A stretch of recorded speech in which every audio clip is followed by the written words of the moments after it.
Hello and welcome back to the channel. Today I'm playing sideways pawn chess, where pawns can move sideways. My goal is to win 3 games. Let's get started with game number 1.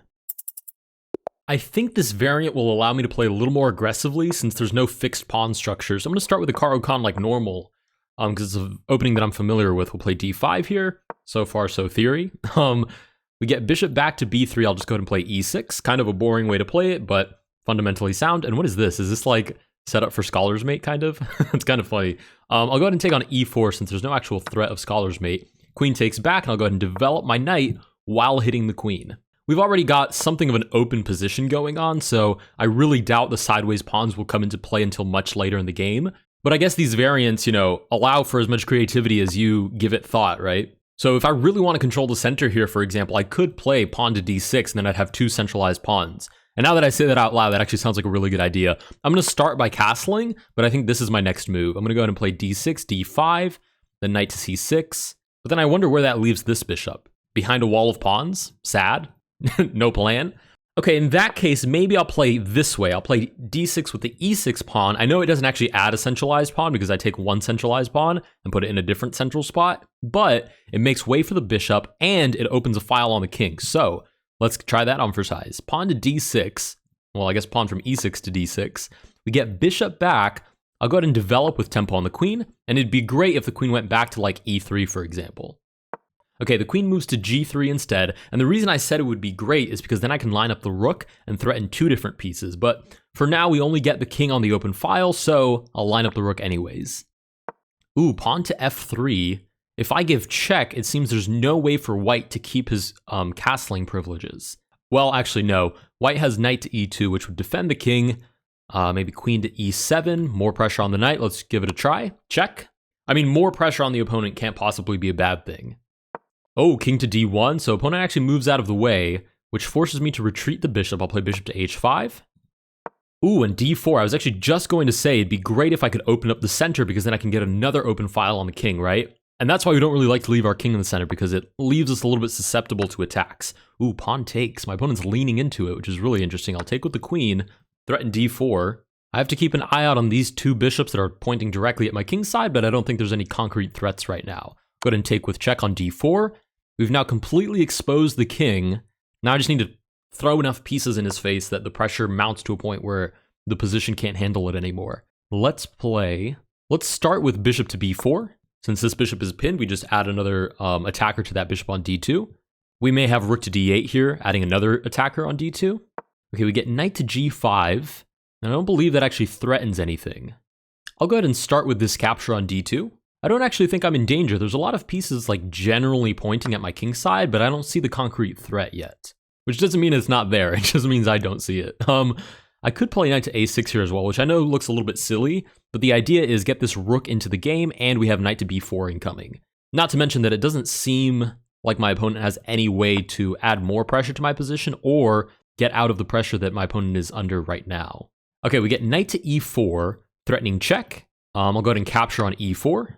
And then my next move here is to go ahead and line up the rook, put more pressure on d2. We've kind of thinned out his attack. There's only 2 pieces left on the attack, and there doesn't seem to be much follow through. Oh, okay. Our opponent here is looking for h7 eventually, but we have queen to d2, gives mate, wins us the first game. Okay, I think that extra side pawn rule didn't really do much for this game, except opening up the file, which you could argue was the catalyst for the rest of the attack, but that's the kind of attack that you could create with a normal central pawn push anyways, so not much of an influence on this game. We'll go ahead and move on to game number 2. All right, game number 2, we get the white pieces, which to me seems like an invitation to play the London and to play extremely aggressively. So we'll start with normal London development, and hopefully we can get a kingside attack going. I know that's me speaking way in advance when we're only on move 3, but that's going to be my general plan. We'll play e3, we'll offer this bishop trade. My opponent is playing perfectly symmetrically, sure. I'm not sure, maybe that has some merit in this type of position. We'll go ahead and take when your pawns can move sideways.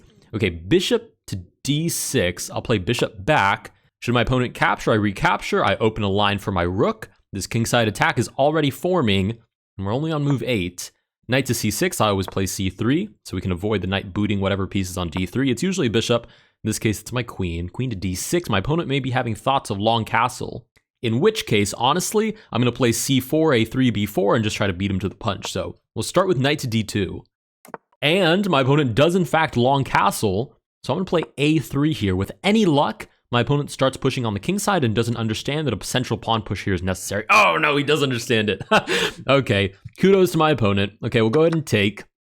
And the reason it's necessary is because when you're getting attacked on the flank, and even though I know this doesn't seem like much of an attacking move, it is the beginning of an attack, right? There's b4, c4 that follows. When you're getting attacked on the flank, it's usually best if you can open up the center, right? If there's a stable center, pieces can't move through it, so getting from one flank to the other is difficult. But if there's nothing in the center, a flank attack is a lot less powerful because there's no base of support for it. We get queen takes e5, we'll play knight to f3, hitting the queen. Queen to e4 offers a queen trade. Boring chess. Okay, I'll go ahead and long castle as well. Protect my king, put the rook on the queen.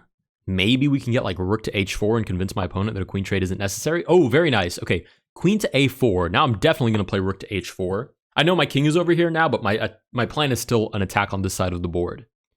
I am sufficiently hard-headed enough to think like that. We get queen to c6. Let's try on queen to d4. Let's try that on for size, hitting a7, see how my opponent defends. Maybe we can elicit some weaknesses. It's unclear how I actually take advantage of it. Maybe there's knight to e5 here with knight to f7. Some interesting ideas. If b6, light squares are weak. Ooh, rook to f8. That's very weird. It's like he read my mind, because knight to e5 is a threat, but queen to e8 defends the queen and the pawn, so it's really not that big of a threat. But taking on a7 is definitely an issue, opens the line straight into the king's position.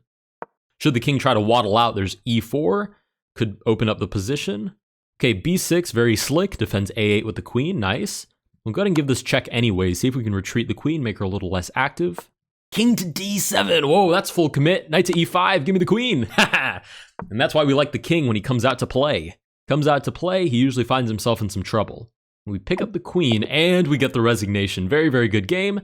Very sound as well. I didn't really see any crazy opportunities to use. Do we even move a single pawn sideways? That was like a normal game of chess. Okay, for this last game, I'm going to make an effort to play with the sideways pawn rules. Because these first two games I've played very conceptually sound, and it's been arguably two crushing defeats. But we really haven't had the opportunity to see the sideways pawns in action. So for this next game, I'm going to actually try to do a strategy based around it, even if I know that it's maybe not the best. Moving on to game number 3. All right, we're back with game number 3, and this is my kind of silly idea. I'm going to start queuing up my pawns in front of my other pawns, I guess you could say. It's the easiest way to explain it. I'll have 2 rows of pawns, and that's probably not the best thing in the world, but my opponent says no, wait in the chat. Is that an instruction for me to run down my time? Anyways, I'm going to start queuing up my pawns. I know kind of is a little bit of a silly idea, but yeah, let's try it on for size. My opponent says, oh no. I'm not sure what realization he's come to, but it seems to be a grave one. I gotta ask him what's wrong. Oh, that's kind of funny. Okay, now I have to be nice to him. Yeah. Honestly, it's super cool when I see you guys in the wild, because I forget how many of you guys are out there watching, but it's super, super cool to play with you guys. We'll go ahead and start with this silly strategy. He's gonna say, wow, this guy plays way weirder in real life than he does in the videos. Oh, that's funny. He says I'm already hearing voices that sound like you. That's funny. That's really funny. Those voices are probably saying control the center, and he's looking at my position thinking, what? What's happening? Anyways, let's play. I guess the safest way to do this would probably be pushing these 2 pawns, then pushing these inward, and then completing it like this. Now, this is a pretty tough rectangle to complete. I'm not totally sure that we're going to finish that before we're threatened by something, but I'm going to give it my best shot until my opponent creates an active threat, because these are all very solid, fundamentally good developing moves, but there's no real threat on the board yet. So I'm hanging on with that hope that if there's no threat on the board, I can probably complete my rectangle and then, figure out what on earth I've done to my position thereafter. Let's go ahead and start pushing these pawns towards the center. I kind of like that they're already starting to all protect each other. Ooh. Pawn to b7, my opponent hits me with a little sneaky attack on the rook. We'll go ahead and I guess I have to accept that. I'm not super happy about the queen potentially coming in after the recapture, but it might be something that we just have to bite the bullet on. Let's start moving this pawn inward as well. Ooh, bishop to b4, is that free? I think that's free, I'm just gonna take it. If it's not free, I'll find out the hard way, but I'm going to take it for now. Knight recaptures. I can't really complete the rectangle now that this pawn is gone, but in the spirit of it, I'll keep marching my pawns inward. This is the most ridiculous game of chess I've ever played, but honestly, this is really fun, just pushing all the pawns inward. I'm going to make the mighty, indestructible box of pawns. Arrows as bad as always. I was trying to do this. There we go. Knight a2 hits the bishop. Does it stop? Here's the real question I have to be asking myself. Does it stop the creation of the rectangle? And the answer is no. So, pawn to f2. Queen comes in with the check, so I'll go ahead and stop it with, oh, if I stop it with the bishop, then I can't finish the rectangle. So, stop it with the pawn. My brain's on the rectangle. You can see I'm in full rectangle mode right now. My opponent's down to under 30 seconds. I may just flag here. I'm going to play pawn to c2, and with that, we've completed the mighty, indestructible rectangle. We all miss our friend on c3. He was great while he was here. He was always nice to everybody. He was part of our dream, but he didn't make it to the very end. We get pawn to f5. Now we all must march forth without him. Question is, what on earth do I do in this position? I've created my indestructible box, but now my pieces have like no mobility either. Look at my queen. My queen can't move to a single square. Okay, my general default when I don't know what to do in a position is kingside attack. So what about e4 here? Takes, takes, takes, takes. I'm one piece short, so bishop to g2 to reinforce that. We get h6, now we'll push e4. We'll use this box to our advantage, start pushing in the center. My opponent asked, can you capture sideways? I said, no, I don't think you can, because no, I don't think you can. Okay, we get pawn to g5. I'm going to give my opponent a moment to collect himself because he's down to 6 seconds. And I'm ready to sacrifice anything for this attack. We'll start with something that's not a sacrifice, though. We'll take this pawn on h6. Usually you don't want to move your pawns forward when your king side is under attack. It creates a lot of gaps in your king's position. We get knight to h5, unfortunately a free knight, which we'll capture. And we're looking at g5 as well. And we do get the victory. I have to say GG's to my opponent.